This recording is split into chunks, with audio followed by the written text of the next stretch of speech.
Hello guys! Ngayon meron na naman akong i-share na item sa inyo. Ito ay portable Xiaomi na air pump dahil nga kailangan natin ma-monitor lagi yung hangin ng kotse.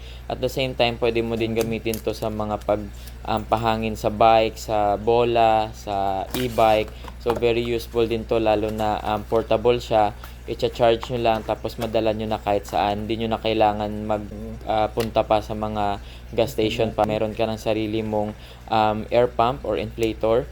So ito ay may 2000 mAh na battery kaya matagal din mo siyang magagamit.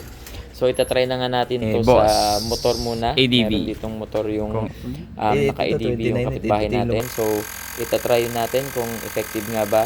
So isi-set mo lang yung PSI tapos i-click mo lang yung sa gitna na bilog para mag-start na yung pagbigay niya ng hangin. So mag-automatic shut off naman siya pag natapos niya na yung pagbigay ng hangin. Tinry din natin sa e-bike. So effective naman. Madali din siyang makapagbigay ng hangin. At dito din sa sasakyan natin. So tinry ko din i-check yung mga hangin ng mga gulong. So very effective. So talagang gamit na gamit din namin. At sa mga gustong bumili, yung product link nasa comment section lang. So click nyo lang yung link sa comment section and check out nyo na. Yun lang. Bye-bye!